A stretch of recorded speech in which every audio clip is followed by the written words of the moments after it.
At the age of 17, this guy went to go and do money ritual. He slept at the graveyard because nobody in his family could even boast of 100,000 naira. Today, he's a born-again Christian and is here to share his story. How many $1,000 did you receive? That was $12,000 times 4. $12,000 times 4. Yeah, 4 places. I was loaded to the extent that I even forget the man that this same man that took me to burial ground. I didn't even remember him. I was just living my life, moving from hotel to hotel, lodging, doing a lot of bad things with girls, so many things. How much drink did they take? They take drink close to more than 3.1. 3.1 million. Yes. And how much did you have in your I account? was having 1 point something. 1 point something in your account. Yeah. Jesus. Hi everyone, my name is Daniel Unoko. I'm from Edo State. At the age of 17,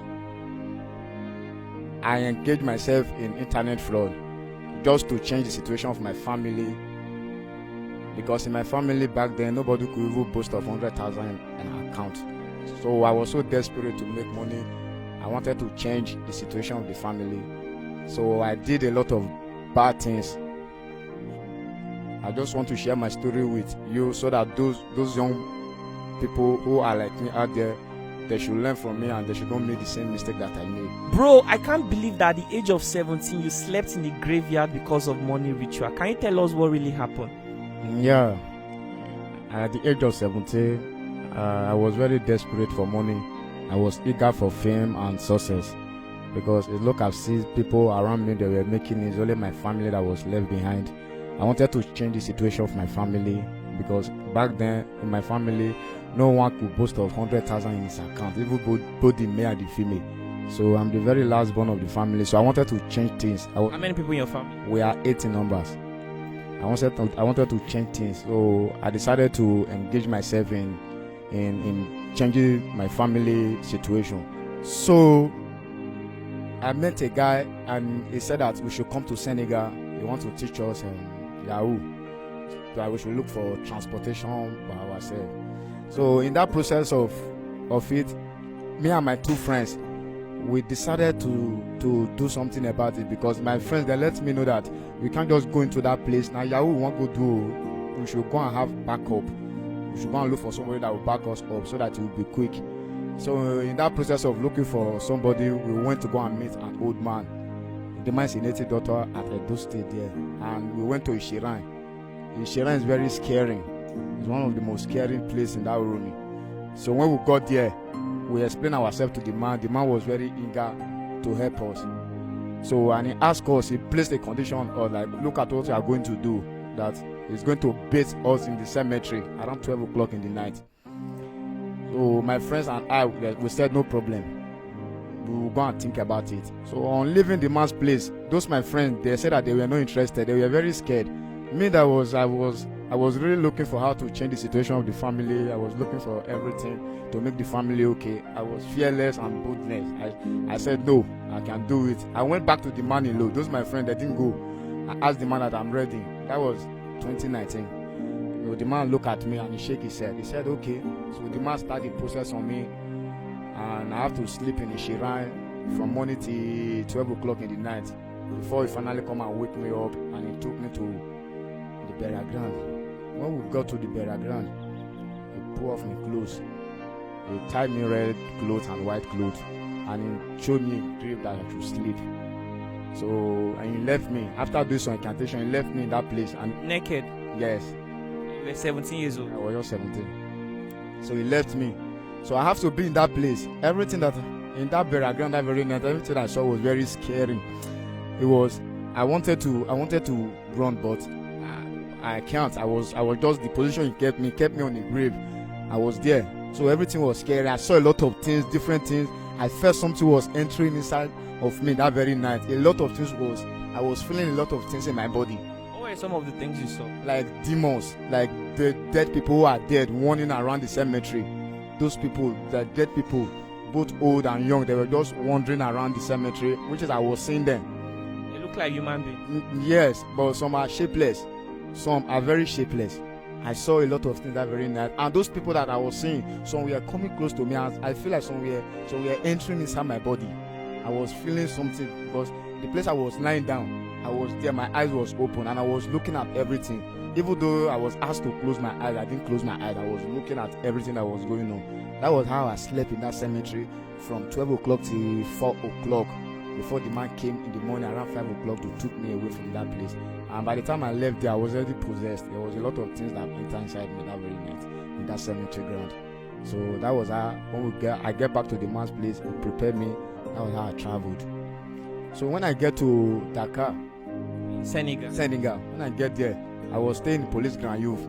Those of you that have been to that place, Police Grand Youth, very close to Barra.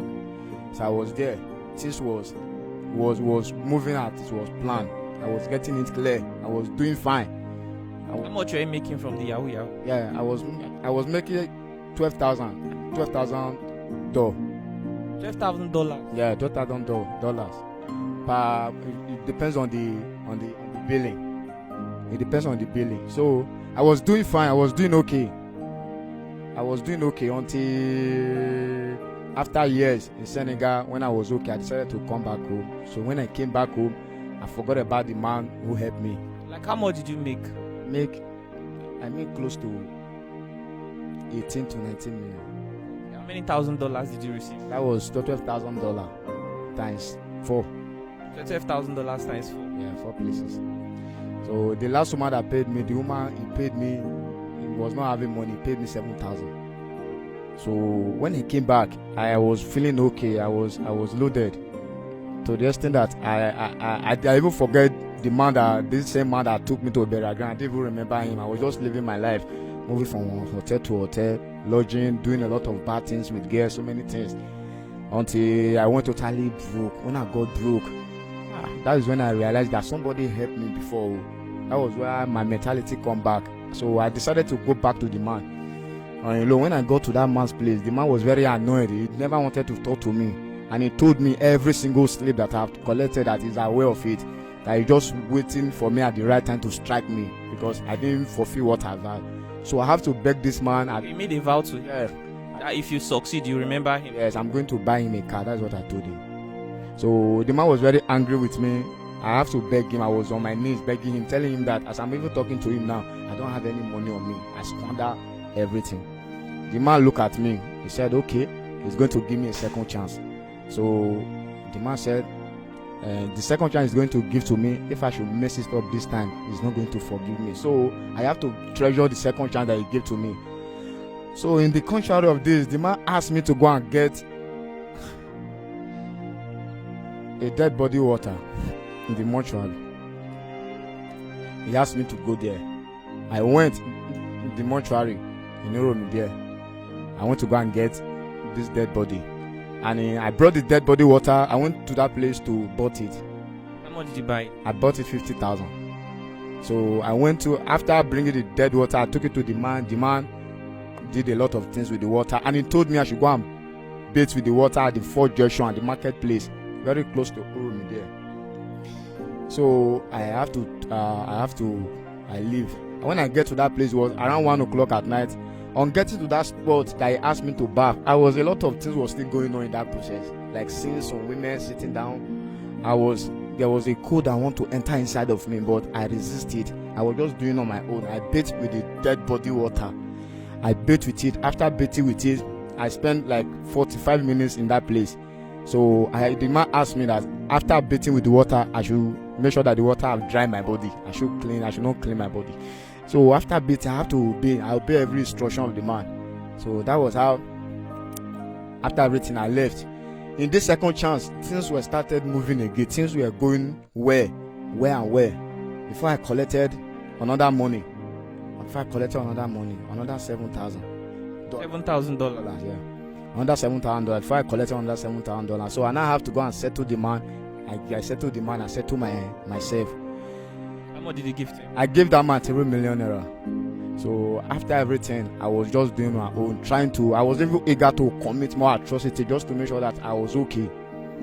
So I was like, let me just do more to make sure that I'm definitely fine. So on the day of my birthday, I was celebrating a birthday, because my birthday is always, I do celebrate my birthday. For those people who really know me, I celebrate my birthday. So on the day of my birthday, money I have in my account was not that very much. So I celebrated it. Those people that came, I don't know, maybe it's the type of influence that they have on me before. They took what they know that. I don't know whether they did it on consciousness, I don't know. But they just took something which is later of it I could not able to pay for everything. They were ordering things on me. Okay, you had a birthday celebration, you invited your friends, people came to the hotel and they were taking different kinds of drinks. Yes. Okay, and they went, it exceeded your budget. Yes, it exceeded my budget. How much drink did they take? They take drink close to more than 3.1. 3.1 million. Yes. How much did you have in your I account? was having 1 point something. 1 point something in your account. Yeah. Jesus. So so after everything, the woman now told me that I should call, they bring the pick for me. So I was like, madam, I don't have this type of money. How were those people ordering this thing? I was not even aware. And he told me, Shebi, I was the one who asked them to come out. So in that process of argument, the woman got me arrested. When he got me arrested, he took me to the station. From station, he took me to court. When I get to the court, the judge asked me, are you owing this woman? I say, yes. How much are you owing her? I said, look at the estimate she gave to me, but I'm not owing her to that exactly amount, because that was what I said in the court. So they said that, okay, I'm truly owing her. That means I've pleaded guilty. Then I have to jail me 2 years at Ubiaja Correctional Center. Spent 2 years in prison. 1 year, but I was jailed 2 years. So when I get to Ubiaja prison yard, in that place, life was very miserable. It was very miserable. Those things that were in my body, I can still feel them. I was still very in good communication with those things. I was there months. In that place, that was where I decided I gave my life to Christ in the prison yard. When I gave my life to Christ there, things was like I get close to God. I start communicating with God, reading my Bible, doing evangelism from cell to cell. I was even in Ubiaja prison. They knew me very well. So after everything, God did it for me. I got released. So when I got released, I came back. Life was very miserable. How did you get released? I mean, you were sentenced to 2 years imprisonment, but you only spent 1 year. Yes. To Tinubu regime, they said they want to pardon 400 prisoners. And you are among? Yeah, I was among those people. So God was so kind. Everything worked according to God's will. So I came outside. When I came outside, ever since I came outside from the prison yard, life have really been miserable to me.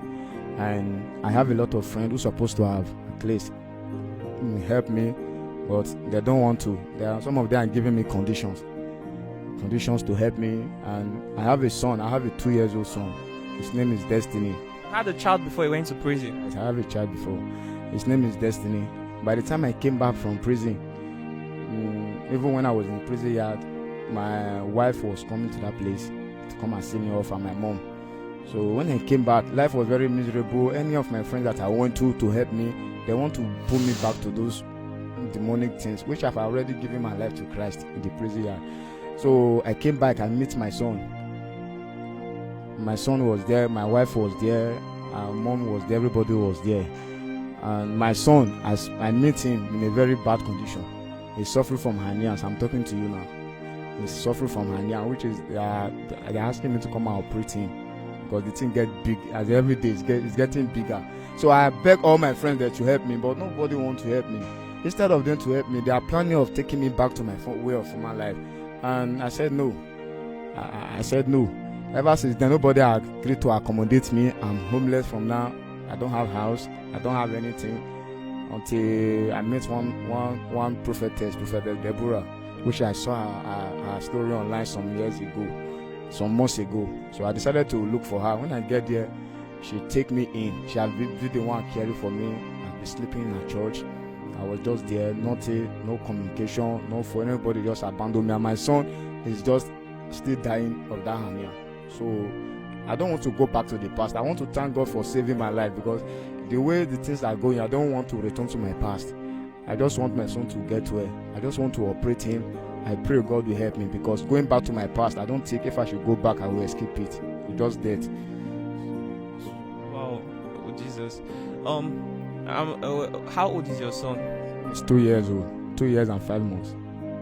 If you don't have a child, you won't really know what it feels like to see your son actually in a very terrible condition and you're not able to help that person. So hernia surgery is not so expensive. You mean you are so broke that you're not able to do it? Yeah, even this very point I am now, I don't have any money. I've been the woman of God who has been caring for me. I mean, you are the one who has been accommodating me at church. I don't have any money, even phone, I don't have a phone. You just take me in after the deliverance. She lay on me almost 7 days deliverance after coming from prison. So for now, I'm homeless. I don't have anything, and my friends are forcing me to come back. I don't want to go back. I just want to save the life of my son. Deborah, so it was that video we did that he saw and contacted you. Yes, sir. And you took him in. Yes, sir. Wow, this is really interesting. So he said that he's really, really broke right now, that he cannot afford surgery for his son. Very broke. I've been the one feeding and taking care of him ever since he came. He's even sleeping in my church.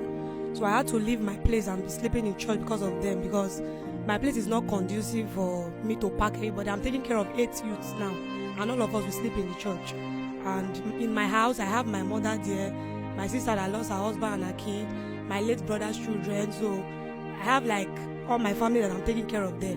So I just decided to go and sleep in church with them. So we have been managing in the church, and that's it. So for now, I can't even help him with the money for the surgery because I'm still very rich for now.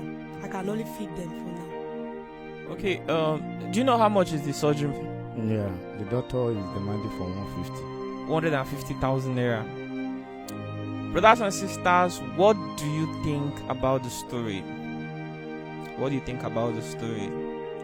And some of you watching this video right now, I'm sure you're already thinking about your life. Maybe you're at that point in your life where you are feeling tempted to make bad decisions because you want to become successful, because you want to prove to people that your future is bright. At this moment, you may want to rethink your decision.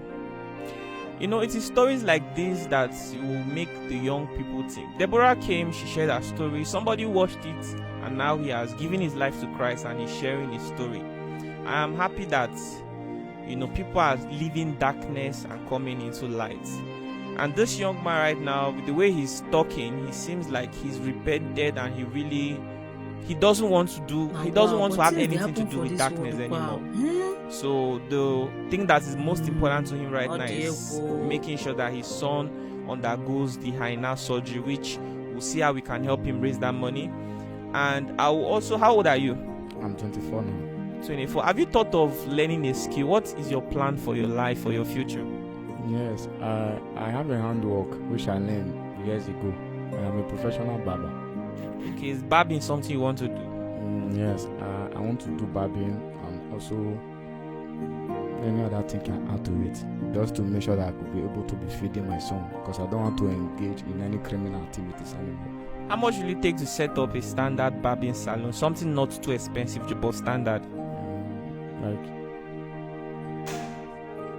Like 450 or 500. Okay, you think 450,000 naira minus rent will be enough to start a barbing salon?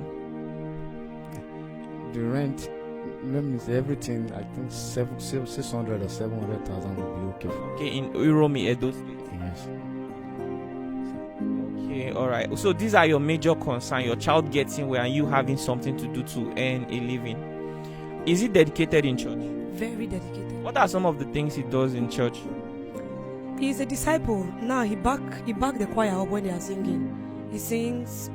Before I wake up sometime, I see that he has swept the church, cleaned everywhere.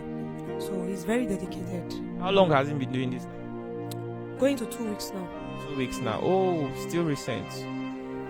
Guys, what do you think about this situation right now? Our brother needs our help, you know. We shouldn't turn a dead eye. He has made his mistakes. He's here. He has admitted it. He has learned his lesson. And he doesn't want to go back to the same thing ever again. So he really needs our help. And see, the most important thing right now to me is the fact that his son needs our help. He needs medical attention. So we need to see how we can help him achieve that. What is your advice for the young people in generation? What's your advice for the young people out there watching you? What I want to tell them is that not all that glitter is gold. I have dined with the devil. The devil is never a cheerful giver. once He gives to you, He will expect much in return. I just want to let them to know that they should wait for God's time, because God's time is definitely the best. It may take years, but when God starts blessing you, you are going to feel it, because if the Bible makes us to understand, the blessing of God giveth to it and added no sorrow.